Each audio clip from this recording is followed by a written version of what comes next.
Now that we're getting serious about student loans, a business class, I think, is getting a bit concerned. So they're going to try to say that some people are not really interested in supporting the student loan forgiveness. I paid mine. Why don't you? A lot of these things. Now, look, I'll give my personal experience at the end, but I want you to listen to this, and then we'll go ahead and take it on the other side.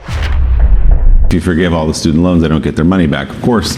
But what's the dynamic between the politics and the money? I think it's broader than that, and I think actually going to the midterms, I don't know, when you look at the polling on this, there's a whole group of people who are very happy, who desperately want these loans to be forgiven. But by the way, there's a whole group of people who don't want them to be forgiven, in part because they think to themselves, I paid my loans. Exactly. Right. I paid my loans back. I don't understand why these guys are going to get a free ride. And so, and other folks who say not only that, they say, look, to make this whole system work eventually, higher education needs to cost less. We can't continue to have these prices go up, and government effectively is pushing that up. So it is like a third rail issue. You would think it wouldn't be, because in so many ways, rationally, you think people just want the money, but there's people on the other side of this issue. Gene, you get the sense that may be why President Biden keeps kicking the can down the road, because there are a lot of people, if you look at the polls, that say, wait a second, hold on.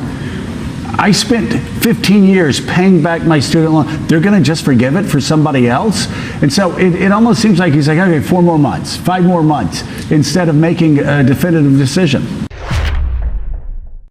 First of all, you got to start somewhere. Here's the reality, right? When I went to school, one semester hour cost $4 for in-state, $40 for out of state. By the time it was time for my daughter to go to the same university, it costs more than 10 times that amount for a semester hour. So let's be clear here. What has really occurred is that over the years, the corporatocracy has stopped paying taxes, requiring more and more and more out of the students' own pockets. I know that some people are going to say, well, these educators, they spend so much money on buildings and XYZ. Look, the real bottom line is we're not collecting enough taxes for people to go to extended college at an affordable rate. The reality is, I believe that all college should be free, and only if you use your college education to create your own company should you be responsible for paying it back. Because here's the kicker. We are educating people, right, to make profits for shareholders and corporations, because they get a base of people ready to work for them without having to have had to pay the taxes to educate them. But not only that, they then give them loans to go to school. So the person who gets out of school, they're paying interest on a loan so that they can make money for shareholders of corporations. It's a vicious cycle that keeps employees, that keep workers as indentured servants. They're always owing to the corporation, either for their loans or owing to the corporations because they've paid to be educated so that they can work in some corporation to make somebody else profit who's sitting down at their pools. Education should be free. You may say, well, that would be wasteful. That devalues my education. That's not a devaluing of the education. What it says is the following.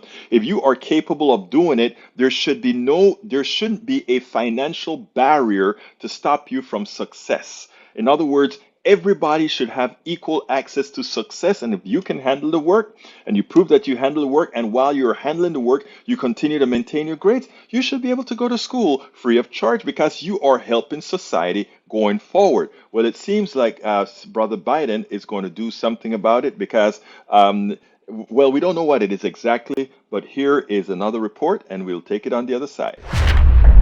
Congressman, I know that I couldn't have this conversation if we didn't talk about student debt, which is such an important issue for you. What do you hope to see in the future?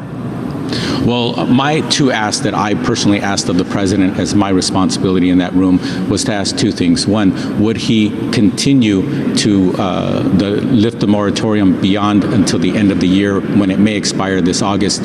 He smiled at me and said that we are going to be very pleased with his decision on that front. Secondly, I said, will you please consider foregoing at least $10,000 in debt or more to every American who has student loan debt? He said, once again, we're going to be very pleased with that. He's working on that already. We'd love to see him eliminate student debt across the board, but anything in that direction is going to be a positive effort, and we look forward to the president doing so.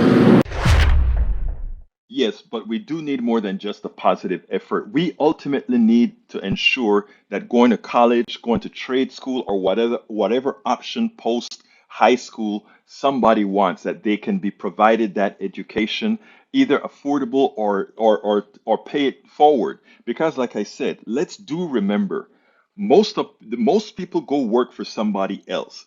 And these institutions of education prepare them to work for somebody else. So that somebody else should be vested in that person's education. That somebody else should pay their fair share. There's not magic to that.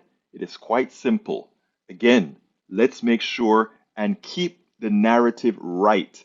Let's not allow them to continue to make it seem like by repaying student loan or forgiving student loans is some sort of a giveaway.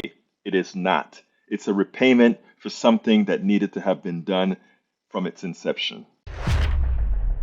We spend a lot of time deconstructing the news, trying to parse it into a form that everybody can understand. We try to find those little nitpicks where it flies above the fray, etc. If you really like these videos that we do, I want to ask a big favor. Please go ahead. Number one, subscribe to our channel, and number two, please join if you can. Thank you so kindly for watching. Keep watching. Please remember to share. We must populate the entire internet with our progressive message, a message that we know is what most Americans say that they want. So help us, please join.